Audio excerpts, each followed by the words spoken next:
Welcome to BRK news. So water అనేది ఎన్ని litres of water అనేది మనం ఖచ్చితంగా తీసుకోవాల్సి ఉంటుంది. ఎలాంటి వాటర్ తీసుకోవాలి అంటే అందరూ కూడా మినరల్ వాటరే తీసుకోవాలా? లేదంటే ట్యాప్ వాటర్ కూడా తీసుకున్నా మనం ఆరోగ్యంగా ఉంటామా? ట్యాప్ వాటర్ తీసుకునేటప్పుడు ఎలాంటి జాగ్రత్తలు తీసుకోవాలి?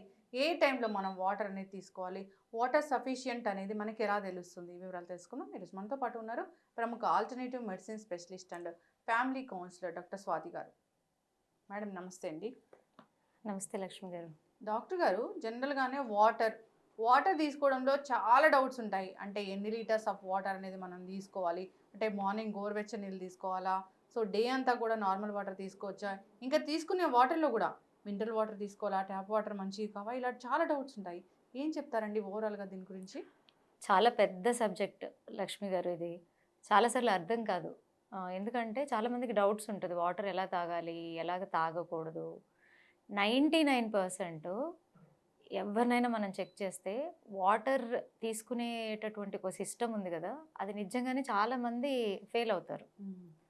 ఎందుకంటే ఇప్పుడు బేసిక్‌గా మనము ప్రతి పర్సన్ పర్సన్ వైస్ వేరుగా ఉంటది. అలాగే హెల్త్ ఇష్యూస్ ఉంటాయి గదా! హ్మ్. వాళ్ళు తీసుకునేటటువంటి వాటర్ ఇంటేక్ కూడా వేరు వేరుగా ఉంటుందనమాట. అందరికి ఒకటే వర్తించదు. అందరికీ ఒకటే వర్తించదు. హ్మ్. ఈ వాటర్ ఎంత పవర్‌ఫుల్ అంటే హ్మ్. మీకు ఆరోగ్యాన్ని ఇస్తది.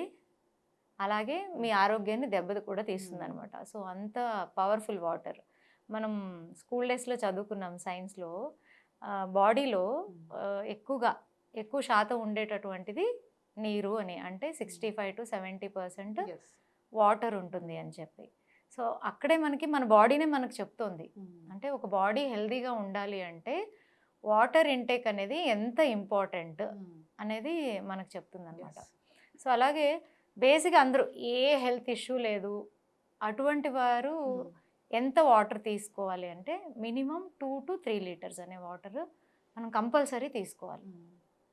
అలాగే ఇప్పుడు చూడండి చాలామంది ఏం చేస్తారంటే మీరు 10 మందిలో మినిమమ్ 5గురిని వాటర్ గురించి మనం మాట్లాడితే మీరు డాక్టర్సే అడుగుతారు. ఏదైనా హెల్త్ ఇష్యూస్ ఉండడం వల్ల డాక్టర్స్‌ని అప్రోచ్ అయినప్పుడు మీరు వాటర్ సరిగ్గా తీసుకుంటున్నారా? మీకు మంచి నిద్ర ఉందా? మీకు డైజెషన్ సరిగ్గా ఉందా? ఫస్ట్ క్వెషన్స్ ఇవే అడుగుతారు. చాలామంది చెప్తారు నేను సరిగ్గా వాటర్ తీసుకోనండి అని చెప్పి. సో, వాటర్ సరిగ్గా తీసుకోకపోతే ఏమవుతుందో ఫస్ట్ మనం తెలుసుకోవడానికి ప్రయత్నిద్దాం. సో, ఎవరైతే తక్కువ వాటర్ తీసుకుంటారో వాళ్ళకి వచ్చేటటువంటి సమస్యలు కొన్ని ఉంటాయండి. చాలా తక్కువగా వాటర్ తీసుకోవడం వల్ల ఏమవుతుందంటే మన ఆర్టరీస్ అంటే మన బ్లడ్ అయితే హార్ట్ నుంచి పంప్ అయ్యి ఎలాగ బాడీకి అంతా న్యూట్రిషనల్ ఆ బ్లడ్ ఏదైతే అందాలో అది ప్రాపర్‌గా అందదు. క్వాలిటేటివ్‌గా అందదు. మన హార్ట్ ఒక ఫంక్షన్ ఏమవుతుందంటే దెబ్బతింటది. హార్ట్ ఫంక్షన్ ఏంటి? తన పని పాపం తను చేయాలి. రోజు బ్లడ్‌ని పంప్ చేయాలి. మన శరీరంలో ఉండే ప్రతి పార్ట్‌కి హెల్తీ బ్లడ్‌ని అందించాలి. కానీ అప్పుడు దానికి ఆ పని చేసే తీరులో దెబ్బ పడడం వల్ల ఏమవుతుంది? ఎక్కువగా పని చేయాలి. ఎక్కువగా పని చేసేటప్పుడు ఏమవుతుంది? ఆటోమేటిక్‌గా బ్లడ్ ప్రెషర్ పెరిగిపోతుంది.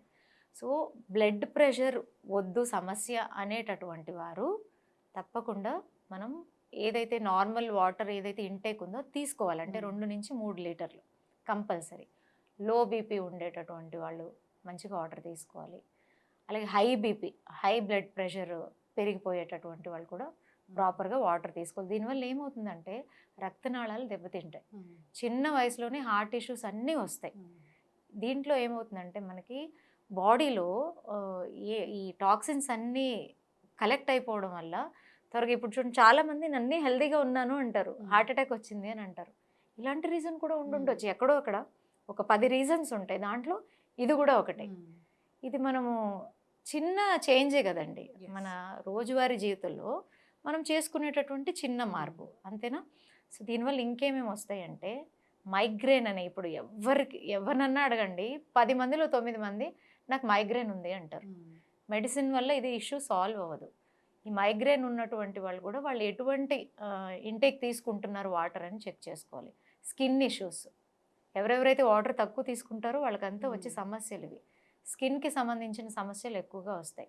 చాలామందికి ఏంటంటే చిన్న ఏజ్‌లోనే వయసు అయిపోయిన వాళ్ళలా కనిపిస్తూ ఉంటారు. దానికి కూడా ఇది ఒక రీజన్. త్వరగా ముడతలు వచ్చేస్తాయి. అలాగే మీకు కిడ్నీ ఇష్యూస్ త్వరగా వస్తాయి. మన బాడీని మొత్తం సిస్టమ్‌ని ప్యూరిఫై చేసేది మన ఫుడ్ని లిక్విడ్ రూపంలో అన్నిటికీ అందించాలంటే వాటర్ క్వాంటిటీ హెల్దీగా ఉండాలి. ఎప్పుడైతే వాటర్ని మనం తగ్గించేస్తామో వాళ్ళకి త్వరగా కిడ్నీ రిలేటెడ్ ఇష్యూస్ రావడానికి అవకాశం ఎక్కువ ఉంటుందన్నమాట. సో అలాగే యాక్టివ్గా ఉండరు ఎవరు, యాక్టివ్గా పని చేసుకోలేరు, ఉండలేరు. ఇవన్నీ ఎందువల్ల వస్తాయంటే ఓన్లీ వాటర్ ఇంటేక్ని తక్కువగా తీసుకోవడం వల్ల. సో ఇక్కడ మరి ఎవరెవరికి ఏ హెల్త్ ఇష్యూ ఉందో దాన్ని గమనించుకొని దానికి తగ్గట్టు మార్చుకుంటే ఇటువంటి ఇష్యూస్ నుంచి అంతా మనం బయటకు వస్తాం. ఒక్క వాటర్ చూడండి ఎన్ని ప్రాబ్లమ్స్ని తీసుకొస్తుంది మనకి, అవునా?